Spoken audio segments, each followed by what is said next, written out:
from the fact that it made you sick. So Sorry, I how forgot did to hit they, record. So let's begin the recording now. Yes, thank you. You how ask did your they question. decide, how did they decide that a pig was not something good to eat? Why not a cow or why not a bird? Well, certain land cattle and certain birds are certainly also restricted. It seems that again, the lens through which I approach the taboos of the Book of Leviticus, which include the dietary taboos, um, is much more rooted in a an understanding that the Israelites were trying to organize the mess and chaos of lived experience into neat, identifiable categories. And so, observing the species that were commonly consumed, animal species in the ancient world, they developed certain identifiable categories so that you could know that something was kosher by the presence of a cloven hoof and a ruminant stomach, an animal that chews its cud, that has a multi-chambered stomach. Um, those strike me as somewhat arbitrary categories, by the way. But since a pig has only one of those characteristics, it has a cloven hoof, but it does not have a ruminant stomach. I think I got that right. Pigs are deemed illegitimate. Similarly, for sea-dwelling creatures, water-dwelling creatures, fins and scales are the identifying characteristics of a kosher species, whereas if you don't have both of those, you're not. Again, I think I would actually choose to highlight the arbitrariness of these selections. Nevertheless, they allow the community to provide a certain consistency of practice, and as has been observed, many ways in which a civilization or a culture might distinguish itself is through dietary practice. This made it very difficult for Jews to commune with non-Jews in the ancient world. And so the goal, as it were, might have been enforced separation because, communal practice largely revolves around sharing meals. And if it's hard to share a meal with people who are not like you are actively, therefore, discouraging interaction and interchange and let's go even further and say intercourse between non-like or even rival tribes or sects. That would be my way through the question. But why exactly pigs and not cows? Really hard to make a strong argument for why it had to be, cloven hoofs and ruminant stomachs as opposed to any other possibly distinguishing features. The result, by the way, of all of this is that the actual permitted list of species for human consumption or for Jewish consumption is very, very small. And we could get into all sorts of other hypotheses around why this particular list of permitted species is provided in Leviticus chapter 11, but I didn't prepare that lesson for today. Mom and Dad. I don't know whether it's just a semantic point, but it seems to me one way of looking at the you can't eat it, you can't eat it, is that God decreed that pigs and lobsters were sacred. You can't kill and eat them. Right. So this is the hypothesis put forward by Professor David Kramer of I think maybe currently of Jewish Theological Society, who actually taught at WRT for many years. He wrote a fascinating article called "What I Learned About Holiness from a Halal Cart in Midtown." I think I've got the title right, though. It's or either that or it's a close paraphrase. And he basically comes to the conclusion through his study of text and also through his own anthropological lens, which is that the idea of taboo is closely linked to the idea of divine selection. In other words, God has set aside most living creatures unto God's self and therefore not suitable for human consumption. So, in a sense, the pig is a holy species in that it belongs to God, and only a very small selection of animals are deemed suitable for Jewish consumption. As it were, those are not belonging to God, those are suitable for us to eat. Really interesting. But again, I don't know if anyone has the definitive take on why specifically taboos exist around X and not Y and vice versa. Like, taboo is a whole fascinating category of religious experience. All cultures have taboos and permissions. For most Americans, the idea of eating a dog or a cat is absolutely unthinkable. It's a moral atrocity, which is, by the way, it was campaigned on, because it really, people have very strong emotional reactions to the idea of eating dogs and cats. And I'll say nothing about Haitian society, of which I know nothing, but I will say that in significant parts of Chinese society, it's as normal as eating steak. Like, so why does this taboo exist? And I don't think, look, as an American, it's very hard to detach ourselves from our emotional feelings about our dogs and our cats. But I can imagine, let's take something a little bit less emotional. Like, I've been served horse before. Most of my friends would never touch it, but it's very common to have it served in France. Like, the taboo just doesn't exist there. Okay, Arlene, trying to make you lose your appetites before we even begin. Unmute I was yourself. just going to say that I'm wondering if geographics played any role in terms of the choice of either animals that were edible or shouldn't be eaten, or even sea animals. I'm wondering only because Muslims and Jews, both from the same area of the world, maybe made observations thousands of years ago, and then it became transmitted as part of their religious rituals. Oh, yeah, doubtless. I think that a lot of these things are geographically bounded, even if they are not geographically dictated. In other Okay, words, I'm talking about commonality as opposed to causality. But right. yeah, I'll Okay. accept that conclusion on its face. Okay, so anyway, actually, the subject of religious taboo is not a bad way into the subject of Brit Milah, of circumcision for specifically religious purposes. And I would emphasize specifically religious purposes because even if there is a putative health benefit to circumcising males, as we discussed last week, there is. We know that there is a strong correlation between circumcising male populations and the reduction of the spread of HIV/AIDS, particularly in places like Southeast Asia and Sub-Saharan Africa. This is well attested, and that's why programs of mass circumcision provided by medical practitioners in those areas of the world have proved definitively beneficial for those populations in terms of the spread of disease. So you can make that argument, but again, I think you can suggest that that benefit is not necessarily causal with relationship to why Jews circumcise their firstborn at age 8 days, which is really what we're talking about. We're really talking about why is this a religious precept? And that is directly a lead in to today's conversation through Gemara. So we've hit record finally. I'm sorry that my preamble, which I thought was pretty good today, got dropped.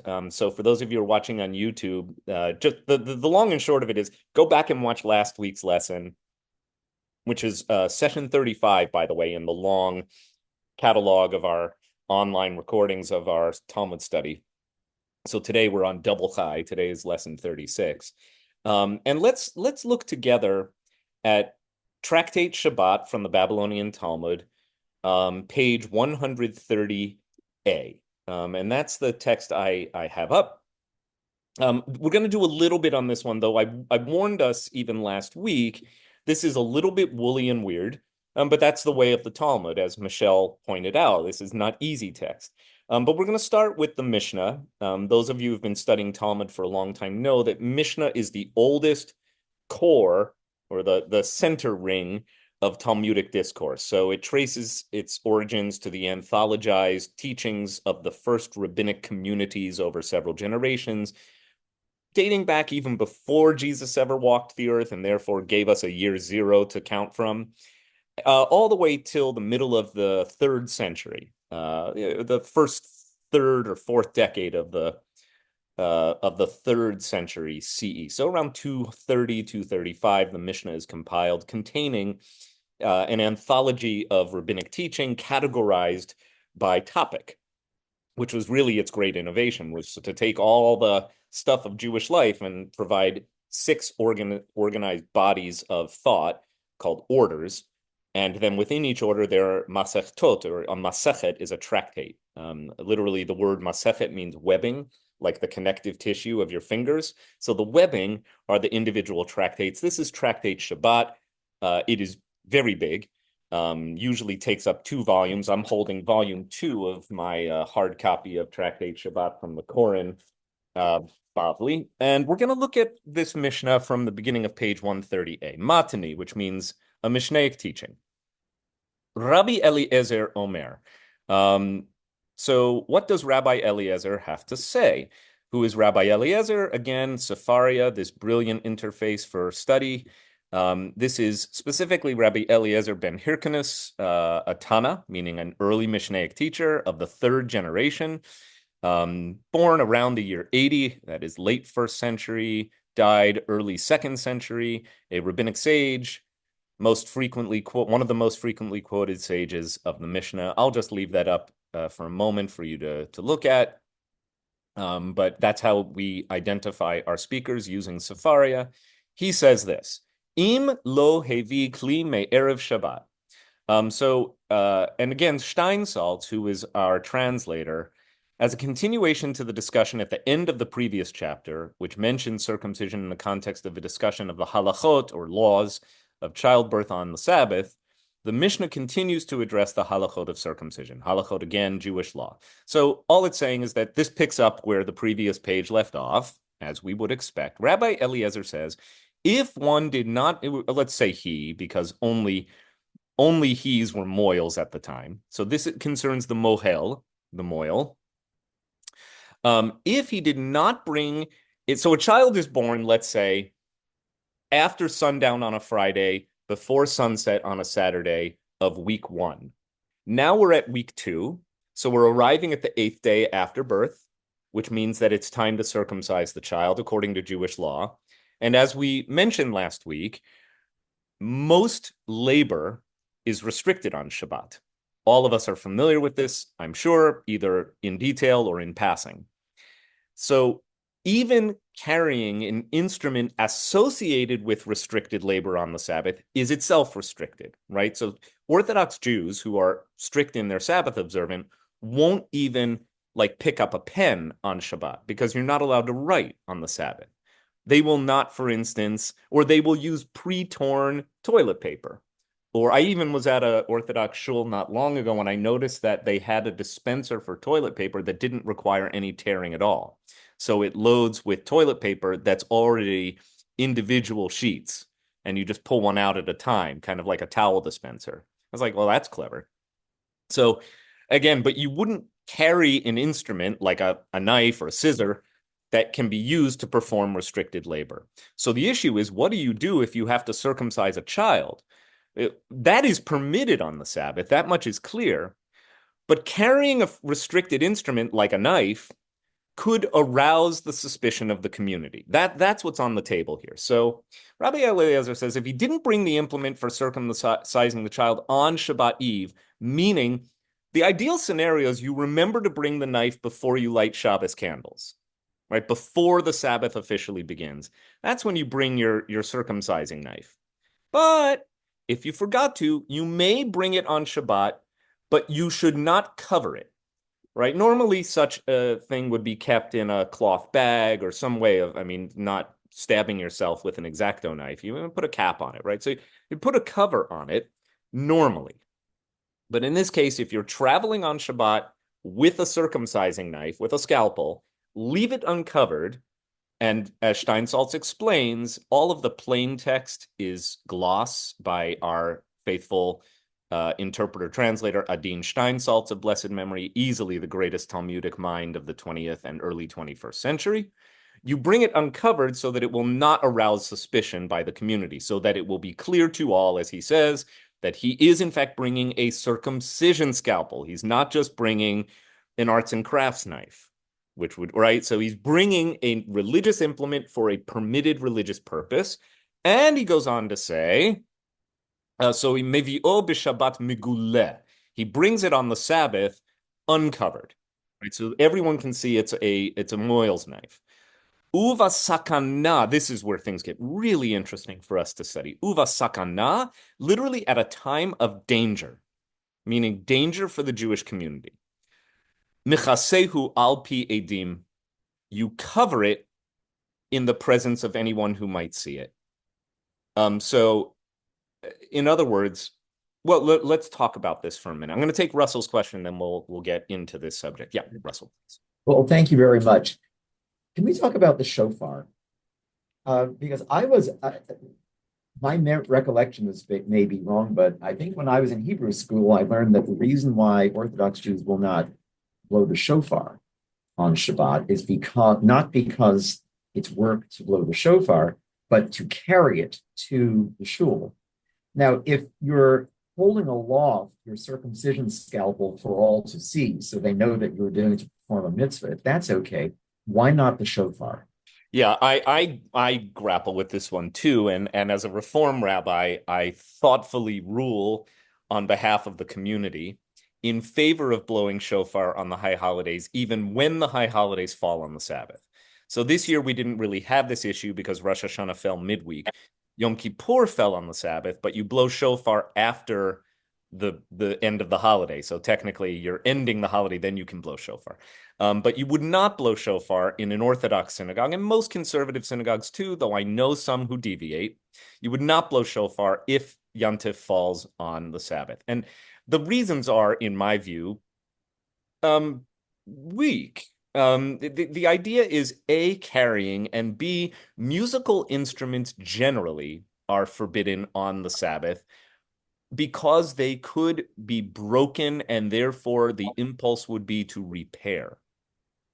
It's in my view, it's really, really tenuous. Like this reasoning, for me, does not hold a lot of water. And I think that the detriment of not allowing the community to fulfill the mitzvah of hearing the shofar, even on the Sabbath, outweighs the consideration of carrying or possibly breaking and needing to fix an instrument. I also don't categorize the shofar as a musical instrument. Like nobody has ever written a chamber suite for violin and shofar. It's not used that way. So again, I'm allowed to make these arguments because I'm a Reform rabbi. They don't hold water in the halakhic community. But that's fine. I've just chosen a different path where I don't have to play by halakha. And, my colleagues either respect me for that or don't. Well, and if I may continue, what the two of them have in common is that this is not a concern over what God sees in us, but what we see in one another. This is, and the addition of the times of danger here, where there may be hostile people out there, underscores the fact that we're talking about human interactions here and how we are judged by our religious practices, both by other Jewish people and by non-Jewish people who may be hostile. This is managing social relationships, not our relationship with God.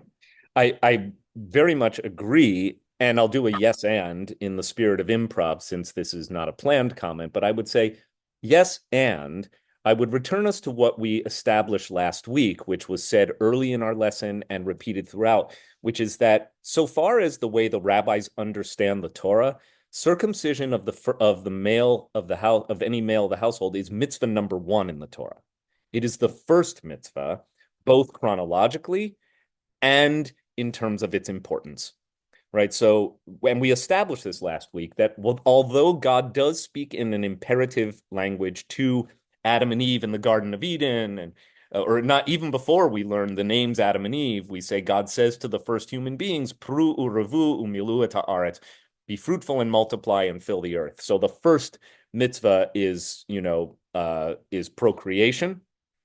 But the rabbis are quick to point out that mitzvah is actually intended for all of humanity. If you want to talk about specifically what are we here to do as Jews, mitzvah number 1 for the Jewish people is circumcision. And not only is it first chronologically, it is first in importance. And then the rabbis will, I think, do quite some twisting themselves into knots to substantiate that view. So I say that because one difference that may be seen by the ancient rabbis between the mitzvah of hearing the shofar, and the mitzvah is to hear it, not to sound it, and the mitzvah of circumcising a child, the reason that one overrides the Sabbath but the other doesn't is simply because one is more important than the other. Like in the mind of the rabbis, circumcision is an inviolable precept, so much so that it is one of the very, very small handful of things that you can and indeed must do on the Sabbath. Whereas hearing a shofar, while important, does not rise to that level. I wonder also if the presumption is that there will always be a second day of Rosh Hashanah. Rosh Hashanah is one of the holidays that even in non-diasporic Jewish communities does have a 2-day observance, even though many Reformed congregations only observe one. Our congregation observes 2 because WRT's Jewish calendar is tracked to mirror the land of Israel, by the way. So what Orthodox Jews do in Israel is what Reformed Jews do at WRT in terms of when we observe holidays and for how long. In case anyone accuses us of the do less than Jews, we're not. We just say, no, we're doing the same as Orthodox Jews in Eretz Yisrael. But in the case of a second day of Rosh Hashanah, that means there will always be one day of Rosh Hashanah where you can hear the sounding of the shofar, because you cannot have 2 days in a row that are both Shabbat. Okay, anyway, thank you, Russell. So moving on, I want to emphasize that we're now really on this fascinating subject of times of danger. And if you didn't understand it, Steinsaltz gives us his gloss: when degrees of persecution would prohibit Jews from circumcising their children. And this has happened to Jews. I mean, probably most of us are familiar with the edicts of Nazi Germany. And I even mentioned last week the very terrifying and tragic cases of certain Jews who tried to surgically uncircumcise themselves to avoid identification as Jews by the Nazis. But you also have this fear of discovery of circumcision taking place at times of Roman persecution. 2,000 years ago, we know of edicts issued by the local Roman procurator, the kind of provincial government set up in the ancient Judea. Some procurators of note include names that might be familiar to you, like Herod or Pontius Pilate.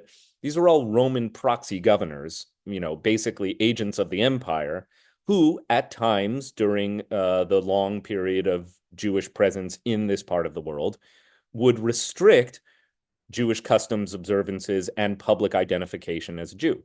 So at times, they are saying in this Mishnah, when it is dangerous for one to be seen with a moil's knife in public because it means you're about to perform a forbidden practice, then you're allowed to cover it again. So it's really interesting that they're really talking, as Russell said, about well, how exposed do we want to be? How dangerous is this for us? And what are the overriding considerations? On the one hand, you don't want to be seen as a Sabbath-violating Jew. But that is an internal consideration, right? That could put you outside of the positive judgment of the Jewish community. At the same time, you don't want to identify yourself as a Jew at a time when it is dangerous to publicly identify yourself as a Jew, and therefore it's okay to hide it. Last night, I was in New York City speaking at an AJC, an American Jewish Committee event, which happened to honor a congregant for his distinguished service in the legal field. It was a very nice event. But, it was a weird night for me. I was traveling by train and then going to a hotel. And it was sort of like kippah on, kippah off, kippah on, kippah off, which is kind of a new thing for me. I think of several years ago, I wouldn't have thought twice about wearing my yarmulke out and about in New York City. But I am conscious that there's certain kinds of attention, unwanted, that I don't wish to attract by wearing a yarmulke around at night in Manhattan, particularly if I'm walking by myself. In this case, I was with a few other nice Jews, but we were all short and looked defenseless. So I decided, you know what? While I'm walking on the pavement, kippah off. When I walk into the event, which is a very Jewish event, kippah on. But I do think, is this a time of danger, the likes of which, the rabbis are speaking from the Roman community or the Roman occupation times, or much less from the not? Of course it's not. But I still think it warrants it. And especially since October 7th, I am one of countless Jews who have thought about how public do we want to be with those identifying markers. Particularly, for me, it depends on what community I'm in. So similarly to the Mishnah, if I'm in the presence of other Jews, I want to think about, well, how does this look to the Jews? If I'm mostly with non-Jews, we're thinking about, is it safe for me to be this identified as Jewish? Any questions on just this Mishnah? Michelle wrote in the chat box, interesting. Eggs are certainly associated with fertility. Witness Passover Seder and those chocolate Easter bunnies hopping around with chocolate eggs every spring. I thought, okay, so this is about shofar. Right. Yeah. Michelle is citing the Talmudic edict that no music will be sounded on Shabbat until the temple is rebuilt. Guess what? Here at WOT, we're not waiting. We're going to make some beautiful music, particularly on Shabbat. And then your comment is more of an emotional overlay, a heartbreaking disruption of the American dream. I agree that Jews should not feel that they have to hide their kippah. But again, we are also a pragmatic people, and I'm not good to many people if I'm in the hospital. So I think about these things. Next week, I'm flying to Israel on Thursday night. Sorry, tonight is Thursday night. I'm flying to Israel on Saturday night. I'm flying back Thursday night, which means that we're going to cancel class next week. I offered the opportunity to Cantor Kleinman and Rabbi Plakow to teach us next week. They said they'd love to, but they don't have the time in their schedules. So we're going to take 1 week off. But the nice thing is this is an ongoing class. So no class till the 21st, where we will start bar mitzvah. That will be our next lesson. Anyway, I'm going to be in Israel next week. I think on an El Al flight, I'll probably wear the yarmulke. No, it's all context. We Jews are always thinking about, well, with whom are we traveling? How will, not just what is the religious meaning of what I do and say, but how will it be perceived? And it's clear that this issue of circumcising on the Sabbath calls up a lot of this stuff for the Jewish community. All right. Any further questions or comments on just this issue of the Moyles knife? Great. Okay, you did well with that. I was concerned that it would be a little bit woolly and require a little bit more unpacking. And we're going to just read a little bit further from the same daf, from the same page. Okay. Furthermore, the same Rabbi Eliezer, Ve'od Amar, that just means he said further, Rabbi Eliezer, Kortim etzim, which means you can cut down wood, or you can chop wood, la'asot pechamin la'asot. So in order to make charcoal, to make little wood burning briquettes, la'asot kli barzel, in order to fashion an iron tool for the purpose of circumcision. So this is fascinating. Not only may you bring an already prepared circumcision knife, you can even smith one yourself. If you don't have a suitable tool for circumcising and need to, and you got to get that kid circumcised on the 8th day, even if it's a Sabbath, do everything you need to do to create what you need for that purpose. It is kind of an astonishing claim if you are familiar with how seriously the Talmud takes Shabbat observance. Mom and Dad. Especially since it would be almost impossible to start from a tree. I know. To get to a circumcising tool in one day. I mean, that's not just the way forging metal works. Okay, so right, thank you. This is kind of a setup for a situation that can't really exist. Right, and my dad actually knows of which he speaks because he's a big fan of a show on TV called, what's it called? Forged in Fire? Forged in Fire, yep. Right, this is all about like making knives. Exactly. Yeah, right. Yeah. To make a credible circumcision. Even there, they don't start with chop down a tree and make charcoal. Right. They actually give you a piece of metal. So this might be an example where there is a contradiction from the text to what I said only minutes ago, which is that Judaism is a thoroughgoingly pragmatic tradition. At times, especially in Talmudic discourse, I believe that the literature speaks intentionally in hyperbole to make a point. Right. So I don't think I think you would be hard pressed to locate an actual case of a Moyle who cut down a tree to turn the wood into charcoal, to build a fire, to forge a circumcising knife that could be used on the same day for circumcising a baby boy who happened to have been born on the previous Sabbath, on the Sabbath. Rather, I believe that this form of discourse is to say, this is how far one is permitted to go for the purpose of circumcising. So it really is just there to underscore, if you want to understand how primary the mitzvah of Brit Milah is in the Jewish tradition, this much so. Right. It's a little bit, in fact, I think it can even be played for the humor with which we seem to be playing it today. I'm going to buy that, in other words. Okay. But in the way of the Talmud, Rabbi Eliezer's comment does not stand unchallenged. So, as Steinsaltz makes clear, Rabbi Eliezer's approach was not universally accepted. So here's the pushback. Klal Amar Rabbi Akiva. So Rabbi Akiva articulates what will come to be a somewhat different precept. Kol melacha, any form of labor, she'efshar la'asota me'erev Shabbat, that is permitted to be done on the Sabbath eve, does not override Shabbat, including transporting the circumcision scalpel.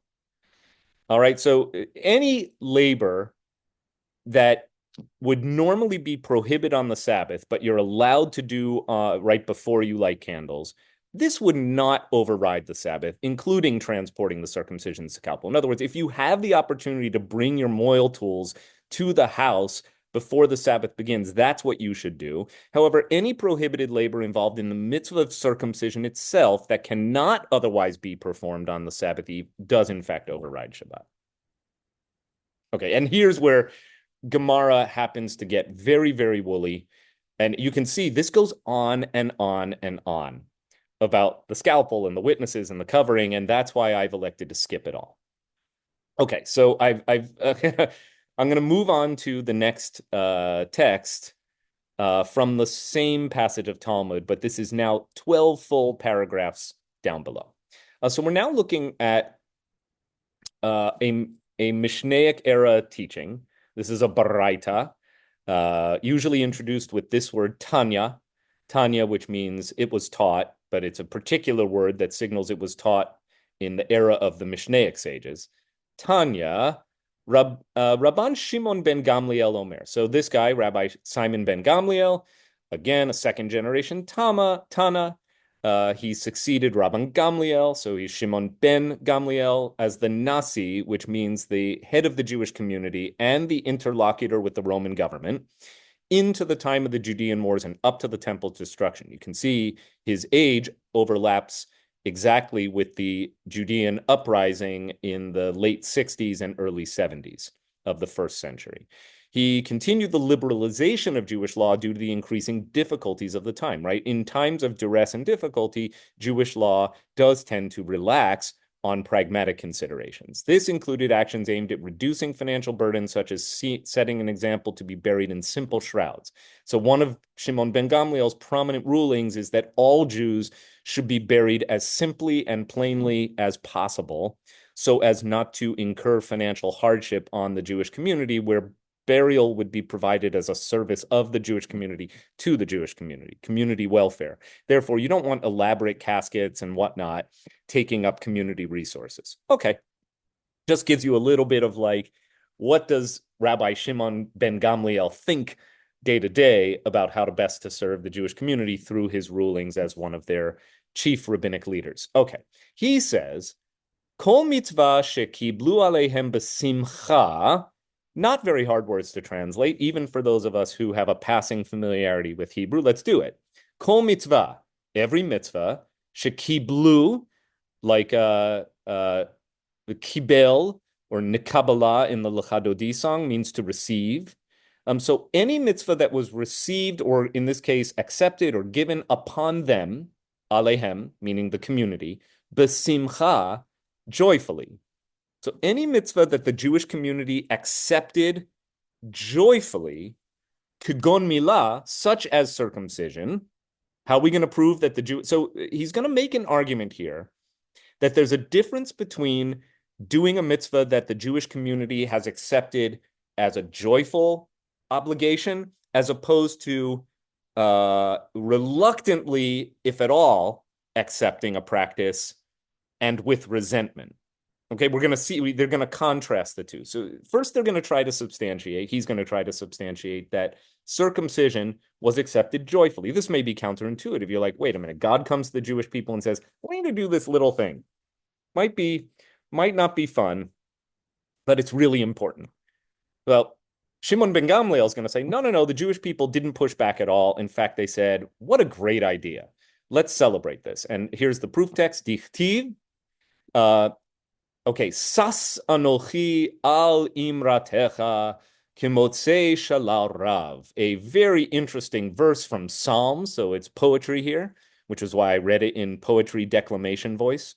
I rejoice at your word as one who finds great spoil. I rejoice, so that's just a poetic way of saying, God, whatever you say, I love it, man.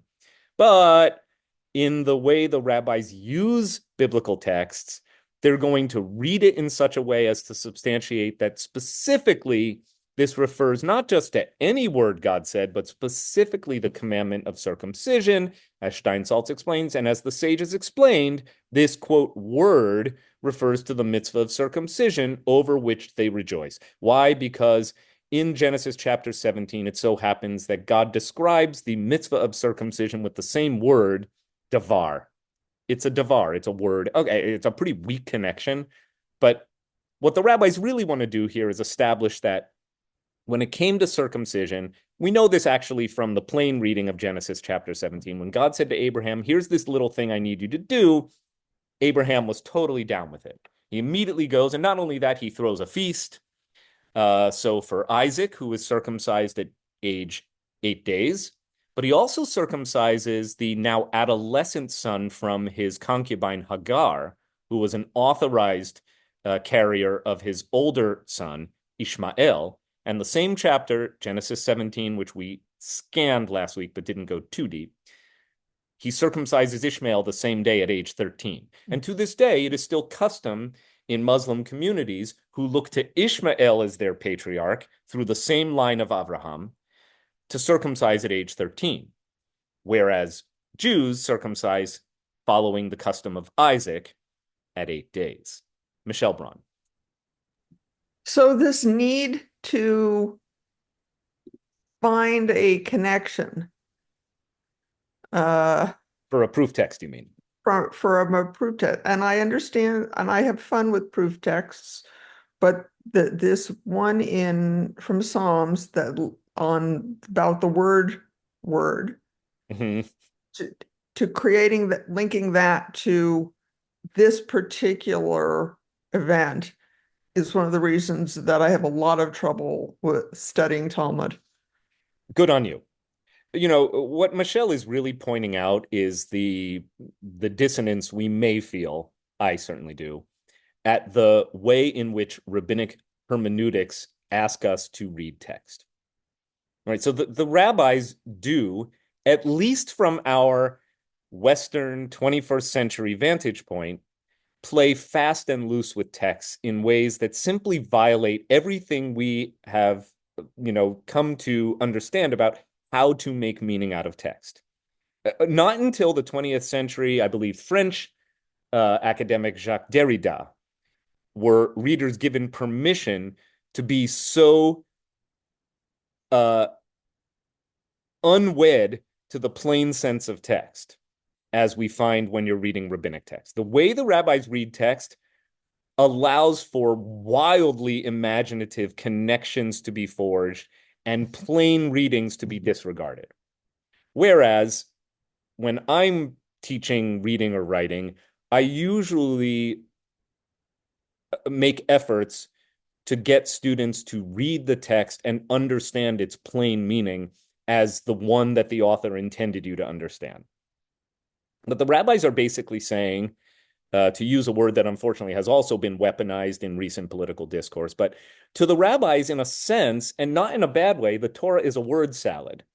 And you can take a word from context X and match it up with where the same word appears in context Y and say, see, we're allowed to draw an inference that the two are not only connected semantically with the use of a single word, but they are also correlative in terms of their meaning.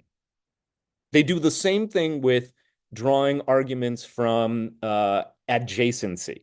So the classic case is actually related to next week's Parsha. The very last thing we read in Lech Lecha is after circumcision, Abraham and his household have to recover from the procedure. This is like, no anesthesia. So the very next week's Parsha, which is chapter 18 of the book of Genesis, begins with, 3 days into Abraham and his household convalescing, God visited Abraham. And from that adjacency, in other words, the end of one chapter, the beginning of another chapter, the rabbi said, aha, from this we find that it is a mitzvah to visit the sick. Now, is that what the Torah intended to teach here? No, it's what the rabbis intended to teach. And then retroactively, they find this, I call it elegant or clever, but Michelle, you're not wrong to find it stretching the text beyond any recognizable point of reasonable elasticity, right? So I think you have to decide whether this is a legitimate way to make meaning or not for yourself. However, you also need to understand that it was not just legitimate, but an authoritative way of drawing meaning out of a text for the rabbis. And it shows, I think, the creativity of this, just at a literary level, is astonishing. I like it a lot. But if you are, a hardcore rationalist and not so much a poet by nature, I get that you resist the meaning making out of these tenuous connections among various passages, whether they're sitting next to each other just randomly, but they're two completely different stories, or they use the same words, the same terminologies. Like that's no way to read a text by today's rules. Mom and Dad. It seems to me, though, it is the way that science gets done. It's by looking for things that might not necessarily be connected, but gee, I wonder if there might be.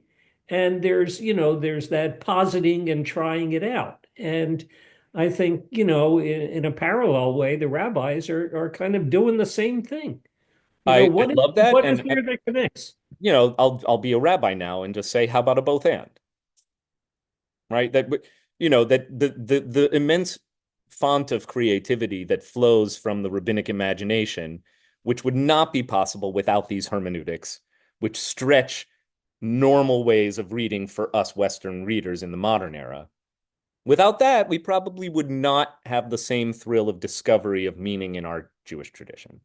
And at the same time, Michelle, I am also a rationalist and also resist making these connections that can't at a rational level hold a whole lot of water. Okay, let's move on. See how we like to digress in Talmud study?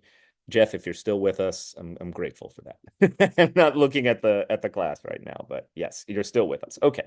So let's move on. So the very next block of text from the same passage says, Adayin osin ota b'simcha. They did this thing out of joy. That's what we just read. V'chol mitzvah shekiblu aleihem b'kitata or biktata. So when they took on a mitzvah only reluctantly or bitterly, kagon arayot, such as the restrictions on forbidden sexual relationships. All right, so what they're saying is every mitzvah that the Jews initially accepted upon themselves with contentiousness is their word, and regret, I said resentment, such as the prohibition against incestuous relations. All right, so they're basically saying the Jews were totally down with circumcision. Abraham was like, got this, no problem. But when God came to them much, much later and said, oh, by the way, you're not allowed to have sex with your sister-in-law, the Jews were like, wait just a cotton picking minute. That is not something that I am willing. Like, they went unwillingly into that kind of Torah law. Interesting comparison. Well, the rabbis are going to have to substantiate this one. And of course, they have a textual way of doing that. Diktiv, Vayishma Moshe ta'am bocheh lemishpachotav, that Moses heard the people weeping, each one according to their clan, which is in Numbers 11:10, which happens to happen just. So what does it mean that they were weeping, each one according to their family? That's the word that prompts the rabbi's creative interpretation of the text. Lemishpachotav. Wouldn't have been enough to say that Moses heard the people weeping and then you figure out what they're sad about? No, it seems that they are sad about something having to do with family law. Michelle, is this a stretch? Yeah. Do you like it? No. Does that matter so much that Michelle Braun in 2024 doesn't like it? eh. She's in a class where she's allowed to say so. I'm with you, by the way. But according to the Talmud, they wept over matters pertaining to their families. In other words, they were unhappy that God had to say, hey, folks, here's what families are allowed to do, and here's what families are not allowed to do, and you are not allowed to sleep with your aunt. Sorry. Ick, we would say, but again, some of these things are cultural taboos, like eating dogs and cats.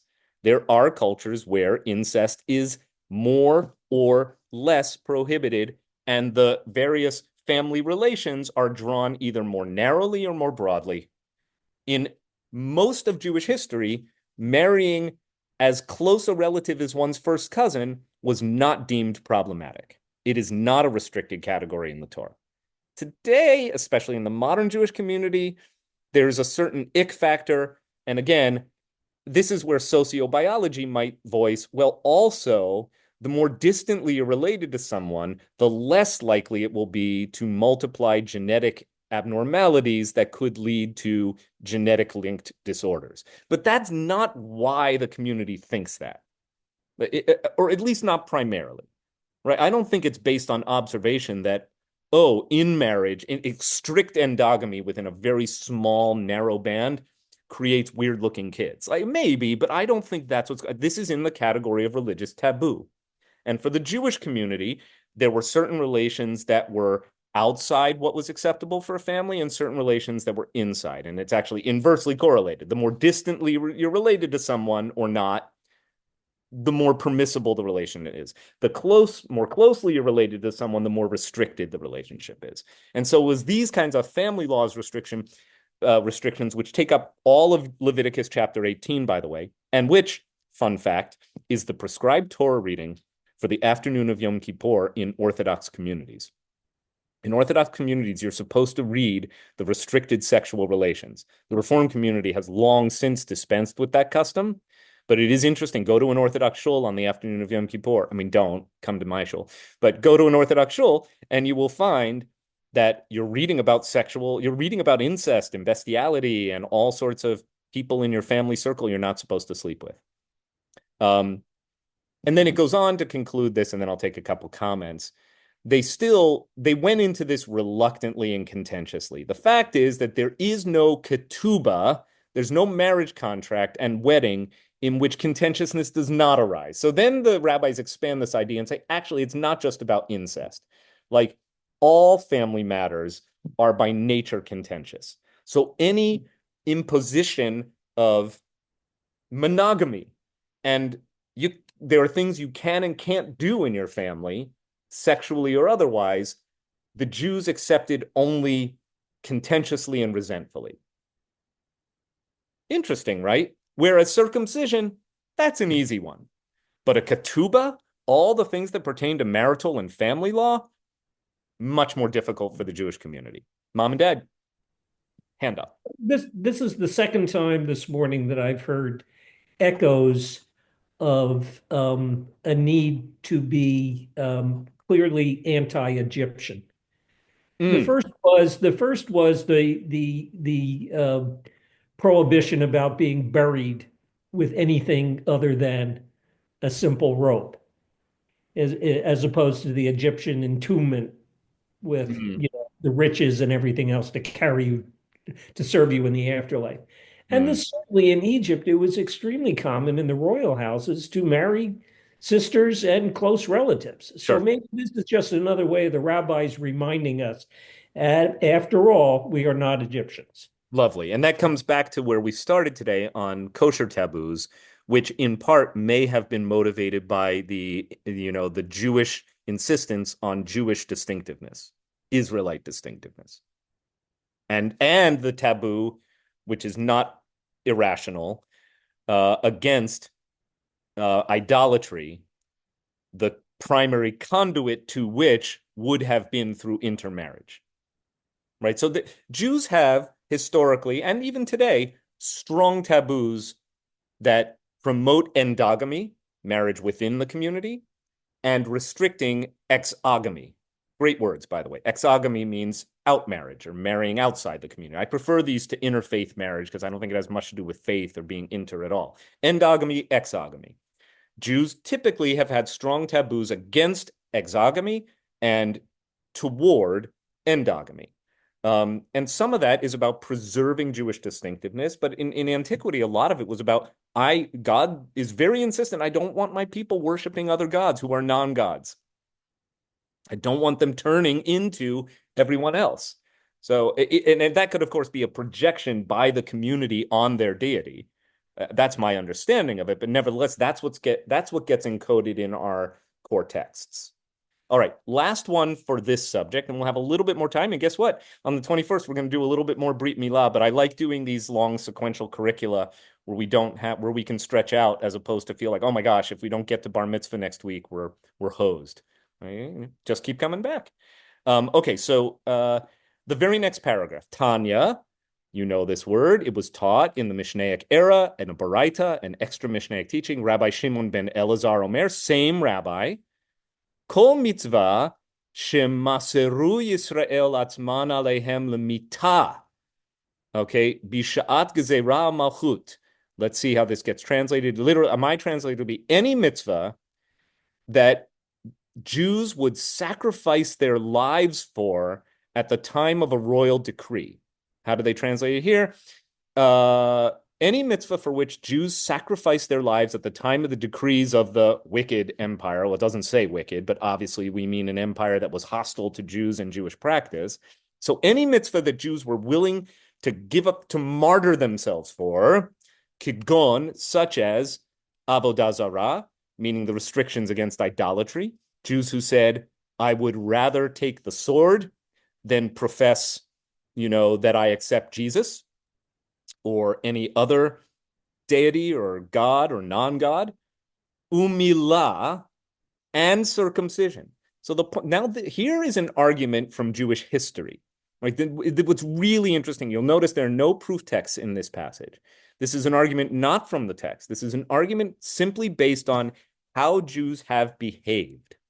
And he's saying any mitzvah that the Jewish community was willing to die for, whether it was the right to worship our God and not profess fealty to any other God, lowercase g, or the matter at hand, which is to circumcise our sons, adayin hi muchzeket biadam. These are still steadfastly observed. And the chol mitzvah shelo masru Yisrael atman aleha lemita. Okay, so any mitzvah that the Jews did not accept martyrdom in order to perform at the decree of an enemy or a hostile empire, like putting on tefillin. Jews were restricted from putting on their tefillin during certain times of Roman occupation and hostile government, but they didn't die for that. Like they didn't say, I'd rather die if you tell me I can't wear my tefillin. Adayin hi mirupa biadam. Then these are still casually observed. So what I want to emphasize here is, again, there is an emphasis on circumcision as mitzvah number one, and it is so important. And the reason that we do it today, the reason it matters, the reason you can violate the Sabbath for it, and not in a way that would grievously jeopardize your own life. You would cover the knife so that nobody who might have it out for you can see it. But the point is that any mitzvah that the Jewish community was willing to die for is strictly observed. And if the Jewish community historically was not willing to give up their lives for it, it is less important, which is really a fascinating rabbinic way through the concept of mitzvah, because the Torah doesn't really tell us which mitzvot are more mitzvahs than other mitzvahs, right? There isn't such a thing as like strong mitzvah and weak mitzvah. Mitzvah is a mitzvah. Mitzvah literally means a commandment. It comes from the mouth of God. At least that's the Jewish understanding. Whether it's written in the Torah or, prescribed by the rabbis, one way or another, the Jewish understanding traces it back to this is what it means to live in covenant with the divine. You do what God tells you to do. Mitzvah isn't a good deed, as we too often tell our children and grandchildren. A mitzvah is a commanded deed. It's an expectation of Jewish living. And even for Reform Jews, look, I'm of two minds about this, but I think a little bit of a sense of we do these things because they are obligatory is salutary for even a Reform Jewish mindset. Why do we do these things? Because we have to. Because otherwise we won't be Jews, or there won't be Jews. But I said I'm of two minds. Also, as a Reform rabbi, I really do believe that the essence of living a Jewish life is about informed, autonomous choice. So you got to know what you're in for. But it is helpful to know that when I talked last week about a couple that I'll be meeting with in a few weeks that wants to talk about circumcising their child, and not, I think they just want to learn more. So kudos to them. Informed, autonomous choice. As a Reform rabbi, a rabbi who's very proud of the Reform Jewish tradition, by the way, does not feel that Reform is something to cover under a Moyles knife, like a Moyles knife. No, I'm proud of being a Reform Jew. We're not the less than Jews. We're the Jews who have to be doubly thoughtful about everything we do. But this couple is doing the best of the Reform way of thinking, which, okay, I got to get myself informed. One of the things I will share with this couple is, look, even if you accept that we are hard pressed to find really compelling rational reasons to circumcise in the modern world of 2024, there are still some that are both rationally and emotionally compelling. And one that the rabbis raised 1,500 years ago in the Babylonian Talmud is that this is a mitzvah the Jews were willing to die for. Will you be the one to keep that tradition or break with it? Are you willing to do something not because it makes the most sense to you or your kid, but because your people were willing to die for it? That's the argument here. And I of all of the stuff I found in Gemara, this was the one that spoke to me the most. The right to live as a Jew is one that at times in our history has come at the ultimate cost. Are you willing to acknowledge that Jewish practice, even today, even at a time where we're not in that kind of danger, even at rising anti-Semitism? I'm not dismissive of that, but come on. It's nothing like it was. Even today, are you willing to do something that's Jewish just because your people, long ago perhaps, or as willingly, or as recently as 1945, were willing to die for this mitzvah? Really interesting, I think, conversation raiser that the rabbis are giving us in this Gemara. Jeff, please. Yeah, can you say again why it was deemed so absolutely vital? It was kind of put there, kind of right at the top. You commented earlier that it was something that would happen on the Sabbath, but blowing the shofar was unimportant. Right. What was the thinking as to why it was so critical? Right. And all of this, by the way, if you want 90 minutes on this, it's in last week's class, which is on YouTube. So I can recommend that to you. And if you're an insomniac, it's great for that. All right. If you have the Reader's Digest version. Yeah, the Reader's Digest version is that, first of all, it's the first mitzvah given to the Jewish people. So there's just an assumption by the rabbis as they look at the Torah. Remember, the rabbis are writing and commenting from a time and place that, at least chronologically, is pretty far removed from the Torah. We assume the Torah was received in finished form by the Jewish people, its scribes having completed the redaction work by the 3rd or 4th century BCE. And the first people to be called rabbis, whose literature we're studying in this class, are writing from a time that's at least 500 years later. Now, some of it is received wisdom, but that's like how we analyze Shakespeare today. It's not a bad analogy, right? Shakespeare written in the late 1500s, early 1600s. Elizabethan England, that far removed. And so the rabbis are trying to make sense of this tradition that represents a lost world, lost customs, so much change. Empires have come and gone. They're now living under the heel of the Roman Empire. For most of the writing of the Talmud, most of this material comes from a time and place where rabbis couldn't be rabbis and Jews couldn't be Jews in their capital city of Jerusalem. They were dispersed. So it's a diaspora literature. So with all that, when the rabbis see that circumcision is the first thing that God demands of Abraham and his household, therefore it is considered to be mitzvah number 1 of all the 613 mitzvot, some of that is just an argument from chronology. Secondly, And now you can see where the rabbis are getting further into this. And it's like, well, they went willingly into it. They rejoiced at doing it, as opposed to saying, no, I resent this law. They also gave up their lives for it, as opposed to putting on tefillin, which was sort of like, I could go a day without tefillin and still be a good Jew. But I couldn't dare to think about not circumcising my son. And so some of that is that's the textual arguments the rabbis will make. But then there's just, I would say, the main argument, and this is for some people extremely compelling if you are anthropologically minded or sociologically minded, but not great if you're looking for a law from Sinai that explains why this makes sense. But from an anthropological standpoint, the reason it's that important is because it is the thing that Jews just always do. I know that sounds tautological, but the rabbis don't have to make the case that much, because it's not like they were encouraging a behavior that was not being practiced. So the rabbis, I think the main answer is the rabbis don't feel the need to justify why God cares about this so much. We also talked last week about what was, as it were, I believe God is a literary character, at least the way we understand God, but what was God's motivation in making circumcision this important? And one of the answers you'll find if you go back to last week's class is that it marks the organ of generation and suggests that the procreative power of humanity is not our own. That if we are going to say that a human being is made in the divine image, we have to claim that our powers of reproduction and parenting and all the things we do, look at this amazing thing I made, this kid. And it would be an act of spiritual arrogance to suggest that that came to me because I'm so great.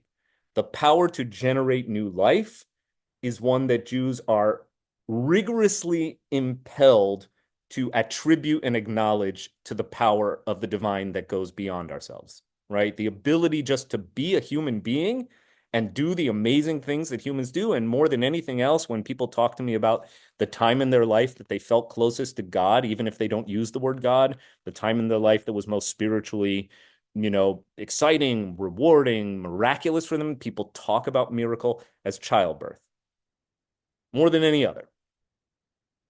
Now, again, one could argue from a scientific standpoint, if you think that a miracle means upending the laws of nature to produce an outcome that is completely improbable, childbirth is exactly the opposite of that.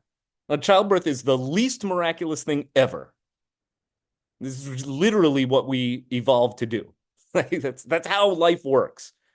That is not the breaking of the laws of nature like a Red Sea splitting. That's nature. But that's not how people think about it. And that suggests that there is something to be said for where people experience the hand of the divine in their lives. I can't imagine a better place to conclude for today, to be honest. We could start the next test, but we won't get through it. So aren't you happy that you had 90 minutes of distraction from the headlines, whatever your thoughts are? Me too. I'm so glad, but I have to get back to writing something to say tomorrow night from the Bima. Services are at 6:15. I'm also very happy to share with you, and this will be out as soon as I can get it into the next e-blast. But I'm going to put it on the screen. A little shameless self-promotion here. Just bear with me.